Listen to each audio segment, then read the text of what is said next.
Germaniyalik bir doktorning beshidan o'tgan va hayotini o'zgartirishga sabab bo'lgan hodisalardan so'zlab berganlar. Doktor bir kuni safar uchun aerodromning kutish zalida o'ltirganmish va aerodromda bir yosh yigit bilan tanishib qolganmish. Yosh yigit doktorning oldiga Qur'on Karimning tarjima qilingan nusxasidan birini qo'yganmish. Doktor yoshning ko'nglini oyab, u ketgandan keyin Qur'on Karimni axlat qutisiga tashlab o'tish uchun yanchig'i sog'anmish. Lekin doktor Qur'on Karimni tashlab o'tishni unutilib qilib, aeroplanga chiqibdi. Uzun bir safarning ustiga zerikishmi qo'shilgandan keyin doktor yosh yigitning bergan Qur'on Karimining tarjima nusxasini eslabdi va yanchug'idan elib o'qishga boshlabdi. Doktor Allohning so'zi bo'lgan Kahf surasining 2 oyatini o'qibdi. Oyatda bular yozilgan. Kun chiqqan chaqda ularning g'orning o'ng tarafiga o'tib ketganligini, kun patgan chaqda ularning g'orning shimol tarafiga o'tib ketganligini ko'rsan. Ya'ni g'orning ishiga shimol tarafda bo'lganlikdan kunning nuri g'orning ikki tarafiga tushib turdi. Alloh ularni hurmatlaganlikdan kun chiqqandimi, patgandimi, uning nuri ularning ustiga tushmaydi. Ular bo'lsa g'orning o'ttirisidagi bo'shliqdadir. Bu Allohning qudratini ko'rsatib beradigan alomatlardandir. Kimniki Alloh hidoyat qiladi ekan, u haqiqiy hidoyat topquchidir. Kimniki qilgan yomon amallari tufaylidan Alloh ozdiradi ekan, uningga yo'l ko'rsatuvchi do'stni hargizmi topolmaysan.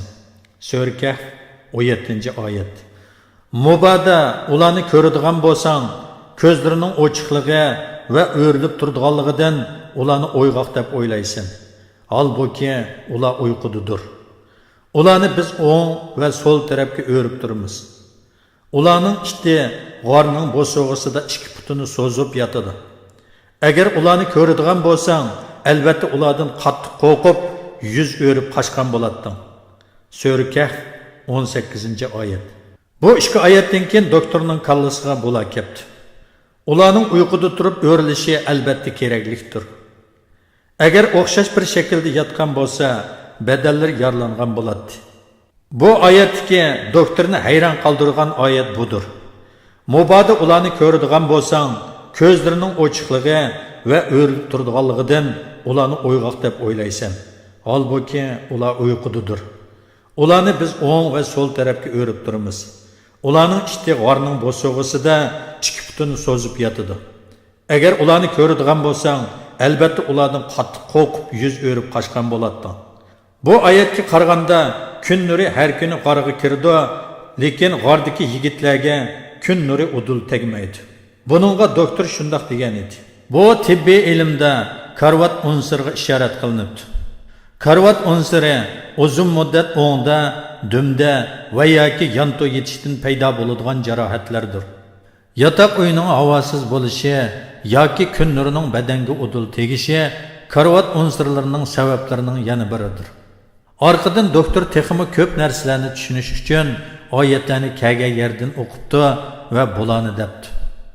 Haqiqatan karvatda yotgan odam o'rilib turishi kerakki, badani yaralanib chirmasin, yer uni kasal qilmasin.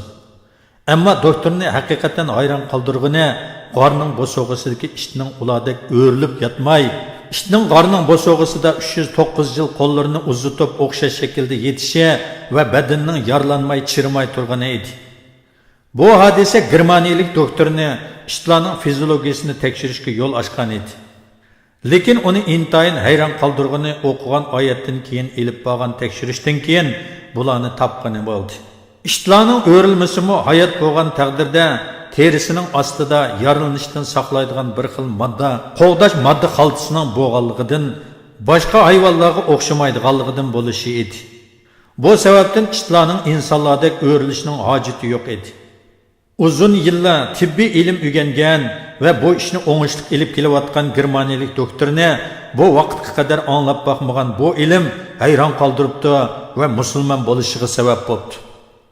Bu haqiqiy bo'lgan hodisadan tushunganimiz shuki, germaniyalik doktorning oyatni tunji qitim o'qiganda kishining nazarini tatmaydigan bir ishning uning diqqatini tatqanligi va ko'plagan musulmonlarning o'ylanib boqmagan nuqtasidan tafakkur qilganligi edi. Balkim ko'plagan musulmonlar Kahf surasini hayoti bo'yicha ko'p qitim o'qigandi. Lekin ashabul Kahfdagi yigitlarning badanining yaralanmasligi uchun o'rildirilganligini bilgan bo'lsa-mu, ko'plagan musulmonlarning diqqatini ishning nimishqa uyquda o'rildirilmaganligini tatmagan. Bu cho'qim kallasini ishlatishga odatlanmagan o'rganish yo'lidan, madaniyat safosidan kelib chiqqan bir hodisidir.